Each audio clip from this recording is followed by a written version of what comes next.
Welcome to the Okay. Research to Practice Gap, a podcast that bridges the research to practice divide in education. Each episode, I sit down with a researcher in the field of education to translate research into practical, evidence-based strategies and activities you can use in your classroom right away. Today with me is Dr. Sharde Theodore.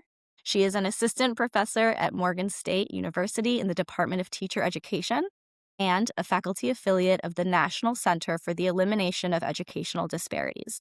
Previously, she taught for 5 years in Title I schools across Miami-Dade County as a general and special education teacher. Her most recent position was serving as an education program specialist at the U.S. Department of Education's Office of Special Education Programs, where she supported national initiatives to improve outcomes for students with disabilities. A proud HBCU alumna, she earned her bachelor's from North Carolina A&T State University and went on to complete her master's, specialist, and PhD degrees in special education at Florida International University. Dr. Theodore strives to amplify marginalized voices through impactful community-based applied research projects and to prepare the next generation of educational leaders and disability rights advocates. What problem in education does your research aim to address? My research interest centers around the issue of the educator pipeline, all the way from early education all the way to colleges and universities, and the lack specifically of diverse personnel within special education, within those fields of early intervention and special ed faculty. I am really interested in students with emotional behavior disorders, so I focus on SEL as a strategy to support students. I also focus on faculty recruitment and retention, specifically Black women in faculty roles, and what can we do to better recruit them and support them in doctoral programs, push them into faculty positions, and how does that also um, enhance teacher preparation programs? That's great because we've talked a lot about in the first 3 episodes the mismatch of K-12 teachers to the diverse student population that exists in this country. And so that's interesting expanding it up to higher ed and teacher Mhm. preparation programs and how that would then, in effect, affect K-12 education and teachers as well. That's great. And Sharde, what first drew you to this line of research? Mostly for the practitioner part of this, we're going to focus on SEL. But for Mhm. all of this, was there a specific moment that sparked it? What drew you to it? SEL was like my first love. When I started my doc program, I was thinking, both as a practitioner and in my personal experience, that I feel like has always been a challenge for me. It's classroom management, and then witnessing the students who had behavioral challenges, struggled with their emotions, struggle with socializing, whether it be the students with EBD, the students at risk for EBD, or even like students with autism. So, how can I better support them? And I didn't feel like, even when I was at charter schools where it was supposed to be a restorative practice type school, we were supposed to know how to do restorative circles and SEL groups and all of that. I still didn't quite know how to manage that. And I know the ramifications specifically for students who are already identified for EBD if we're not supporting them with proactive and equitable and culture responsive practices for them. And like I said, it's also personal. My brother deals with mental health issues. He was diagnosed when he was in school.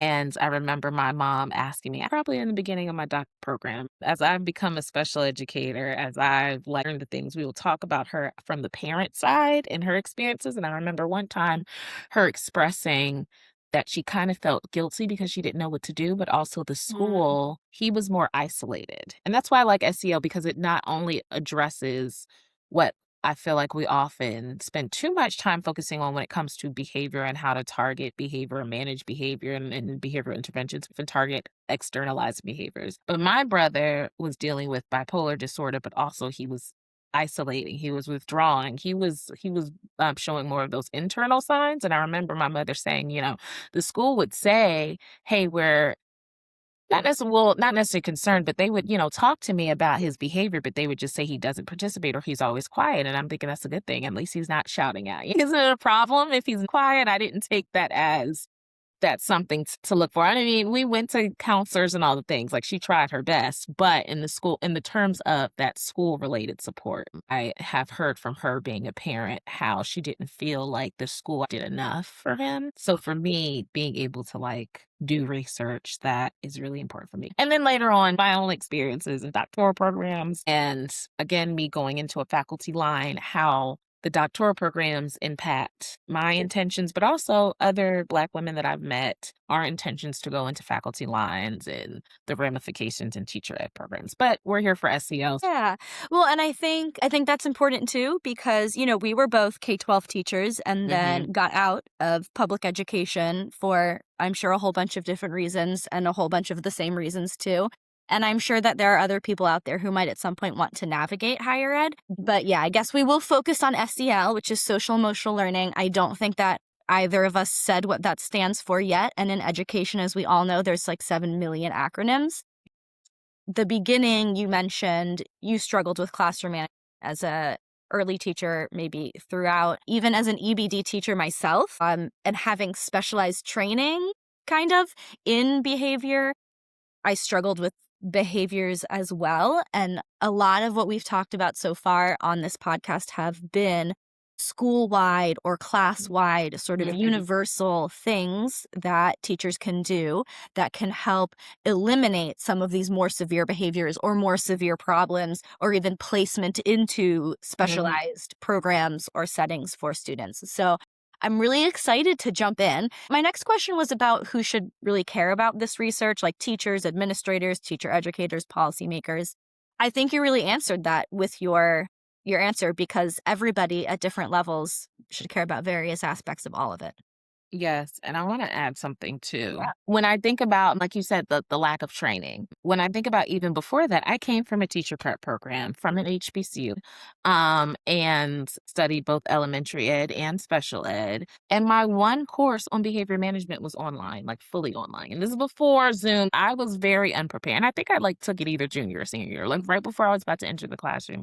Very unprepared. So all of my training came from real world experiences, but also that means that I was practicing on students, right? And not to say, I feel like behavior management is something that you do learn best from training, but I will say also with that, and again, bringing in that teacher education piece and why that's important to me too, especially me again being in a faculty role, and now I can like make sure to fill those gaps that I had, but also did a master's program at FIU, and it was focused on behavioral interventions for students with autism and ADHD. And we got to learn about daily progress reports. We got to learn about real behavioral interventions versus just these are best practices. What does that mean? We actually got to learn what the process of what to do or actual tools to use to actually implement like SEPO and things like that. What does that actually look like? And it really changed the dynamic of the classroom, really shifted even the power dynamics and just empowering students like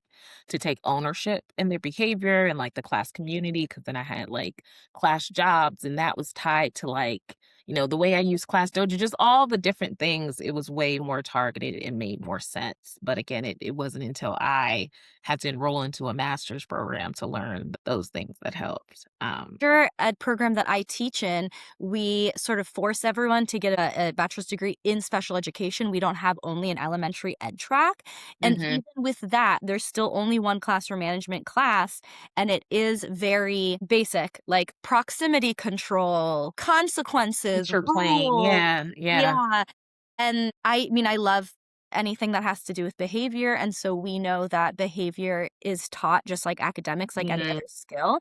And classroom management is really about managing, like, okay, the 85% of students that are good most of the time, but not, like you're saying, interventions for teaching more direct behavior, as well as building classroom community and intentionally creating restorative environment or even one where we're teaching social emotional skills. What are 2 to 3 practices or strategies that practitioners can use. This research really targets different levels, including like school-wide systems like the SEL piece, BIS. How are you doing the multi-tier system support? And again, how are you doing specific interventions to support students with disabilities? Well, how can that be used like SEL? For anybody who doesn't know, social emotional learning is not even just a special ed practice. It's more of a general ed practice, which is why I push it because it's useful for all students. It's useful for teachers. And it, like I said, it changes the dynamic, not only SEL, but just those type of positive behavioral supports, right? That's what PBIS is,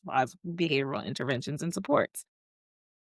If you know how to do it and do it right and do it with fidelity, it's transformative. And that's important for districts, that's important for school systems, let alone just teachers in their classrooms to use this. And then, like I said, that's also important for teacher prep programs to embed within their practice and even alternative programs as well. I got to include that as well. Because again, a lot of teachers at this point are coming from different alternative tracks, or so many of our folks are like paraprofessionals or teachers assistants or, you know, in other roles in the school, but now getting the licensure to be in the teaching role.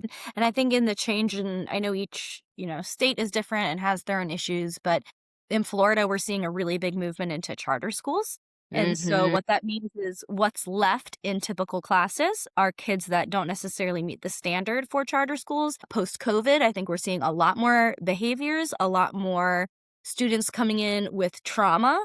Yes, yes, that's true. What are the main points like that you would want practitioners to know about social emotional learning? You started going into it a little bit, that it's really for everybody, but what else are the important things to know about SEL? I think sometimes it can be too vague, but there are many different strategies or specific intervention, like programs that you can implement to shift the whole dynamic of your classroom. And it doesn't have to be like a it doesn't have to be something that is hard. Make it as feasible, and that's the UDL piece. And I push SEO because it not only supports students, but it's one, a life skill. Like we all need social emotional competence. We all need to be self-aware. We all need to regulate our emotions. We all need to be able to appropriately socialize with our peers, right? So as a teacher, again, going back to me, when I didn't have the proper tools to react to students' challenging behaviors or even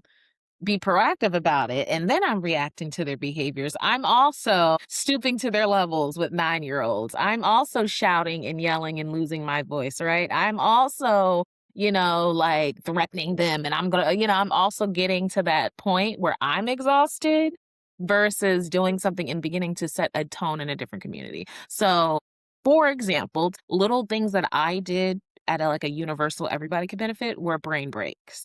And if you're not familiar with brain breaks, it's like 5-minute tops because teachers don't have time to add anything else, right? 5-minute tops where I would take the time to, and I taught lower elementary K through third grade. So I would take, let's say, every 15 to 20 minutes of my lesson, we would do a 5-minute break where we would get the wiggles out. But in terms of SEL, Go Noodle has some great YouTube videos where it's like guided meditation, guided mindfulness. And I'll tell you, one of my students, second grade at the time, I think, Devin, he had autism and he loved those videos because, again, it's a moment to reset, to calm ourselves in the classroom. Like I said, similar but different restorative practices, restorative circles. That's a good way to respond to something that's happened. And again, a way that's not traumatic to students or exhausting for the teacher. It's just a way to resolve conflict in a healthy way that also teaches students a more productive, more safe way to resolve conflict. So, say two kids got in a fight, instead of sending them, punishing them, all of that, have them sit down and actually mediate and facilitate that mediation for them so that, again, they can learn how to mediate conflict for themselves. It just changes the whole dynamic and helps build the community as well. And it seems so obvious when Yeah. when we're talking about it, right? But I remember the same thing, like getting into power struggles with students Mhm. and then later learning about all of this and thinking, why did I have to have the last word in what was essentially an argument with a child? Yes. Why did I have to assert my authority so much that I couldn't just let it go? I do think we get sort of, like, tunnel vision as Mhm. teachers when you're with kids all day long. I think sometimes it's hard to view them as the children that they are It sometimes, is. It's taught for 5 years, and I feel like my 3rd year I got it right. But again, that was also after I did my master's programs. I started implementing daily progress reports for all my students, but that was another easy way, and I attached that to Dojo. So now Dojo means more than just I'm taking points. And it also, when I talked about empowerment, because Dojo, it's a way to track behavior. So old school days, we have that clip chart. Everybody starts on green. You either go to yellow or red. You had a bad day.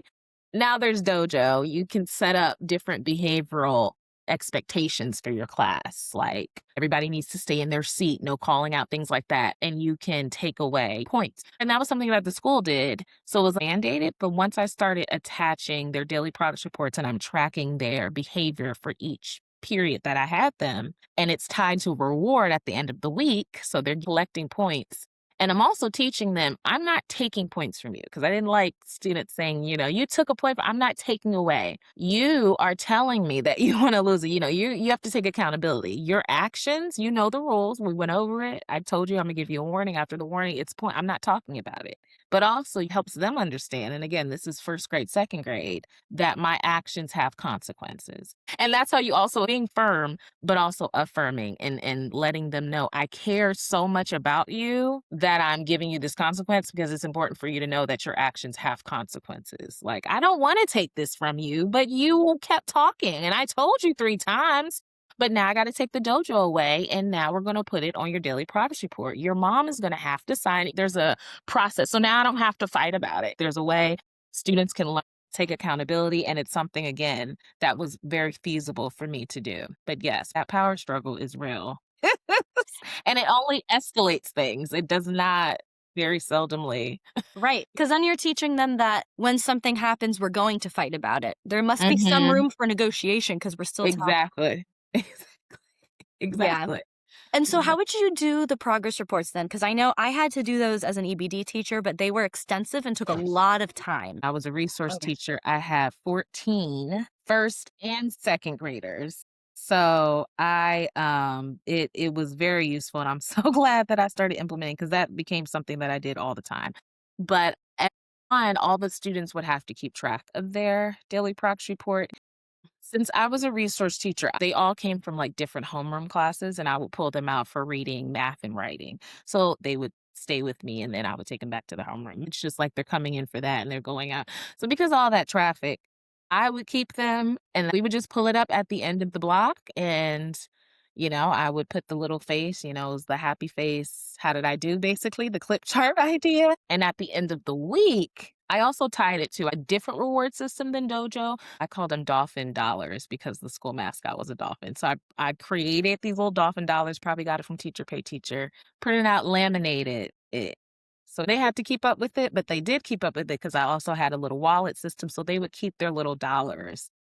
And then at the end of the week, I had a class store. So their daily progress reports would go home and parents would have to see it. They were tied to the dolphin dollars that they would keep, and then they could buy different stuff. And that was also an extra bonus lesson on economics because on Fridays, I would open the class store, which was a little shoe organizer on the back of my closet. I would just put like Dollar Tree, Hot Wheels cars. And there would be different brackets. So like $1, you could get a cool eraser, a nice pencil. 20 dolphin dollars, you can get a race car, good stuff from the Dollar Tree. So also on Fridays, if you had $30 and you were balling, you might want to get the $20 and the $10. But I'm like, hey, why don't you save like 10 of that for next week and just get one? So I'm also teaching them that.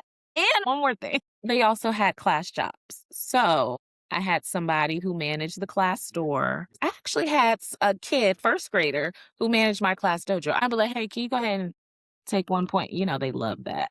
Yeah, I'm Being sure. able to give and take away points. So again, it added also that autonomy in the classroom, that empowerment. Because I was trying to get to the point where the kids ran the classroom. And in order to get to that point, especially in first and second grade, I had to have a strong behavioral system in place. That again, it's a process. I'm not arguing about it. It's no vagueness. This is what it is. I'm teaching you what it is. We're all agreeing to it, right? So you know what it is. but I understand you're sick. So when we have to revisit this tomorrow because you already violated the agreement, so I'm gonna just pull it up. That's it. Matter of fact, I'm not even doing it. Justin, go ahead and hit that. Go ahead and hit that ding. Yep, thank you so much. It was a I great love that you session. had the 6 and 7-year-olds sort of running the classroom because I think a lot of times when we think about making students independent, we Mhm. exert a lot of control over them. Like, Yeah, I yeah. want you to do it this way because that's the right way, and I'm trying to teach you to be independent. But sometimes by exerting more control, I think it has the opposite effect. I think if you had told me that when I was a teacher, I would have been terrified to let my EBD students run my class like that, but it would have turned out just fine.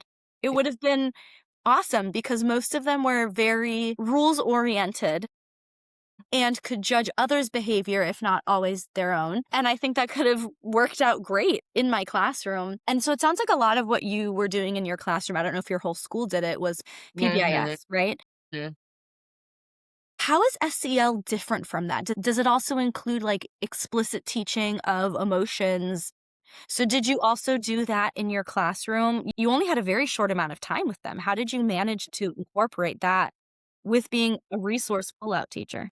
Yeah, and like I said, and all of these things are things that evolved. Even in the group that I was talking about with the first and second graders, I feel like that was my best year that I finally felt like I had it.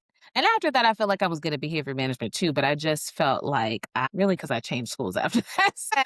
I felt like I was most in control of my environment. But um I always look at it as PBIS being kind of the umbrella of all these different strategies, tools, interventions, practices like SEL, including restorative practices, all different ones where social emotional learning, SEL, is a specific type of practice or a specific type of intervention. And I mean, there are programs like Strong Start and Coping Power, like there are actual programs that you can purchase to do SEL. There's 5 competencies: self-awareness, self-management, social awareness, relationship skills, and responsible decision making. So there's different interventions that target that.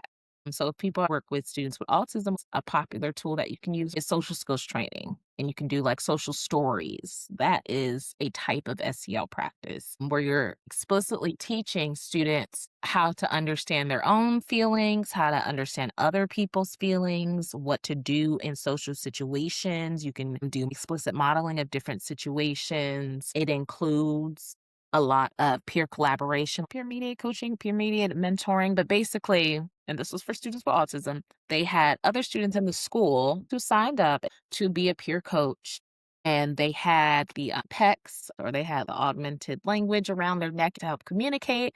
And they were just assigned to support, be friends, socialize, help the students with autism learn more social behaviors. And of course, it benefited both sides, but those are just examples of specifically SEL targeted practices or interventions. That's great because I will, again, link to all of this information. And so, based on the examples you gave too, even with just Class Dojo and the student autonomy, it's neat that you can hit sort of those 5 components Mhm. just by structuring your classroom in a way that supports the development of those 5 components. Yes, absolutely. I don't have any more questions about SEL. I don't know if there's anything else Okay. you want to add to it. Yes, I am a huge proponent of SEL because there's so many broad, little and big things. Like I said, you can implement mindfulness videos during your 5-minute break.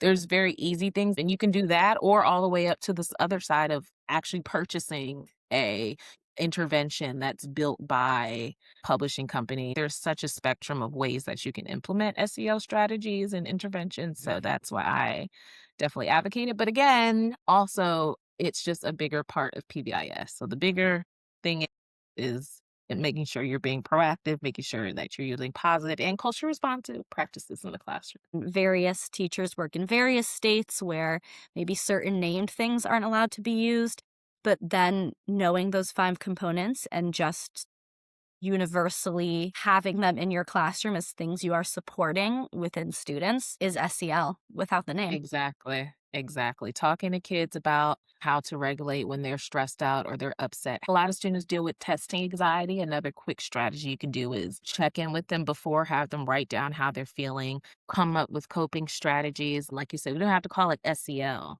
We don't even have to call it culture responsive, but it's just best practices, period, whatever you call it. Yeah. Awesome. Well, thank you.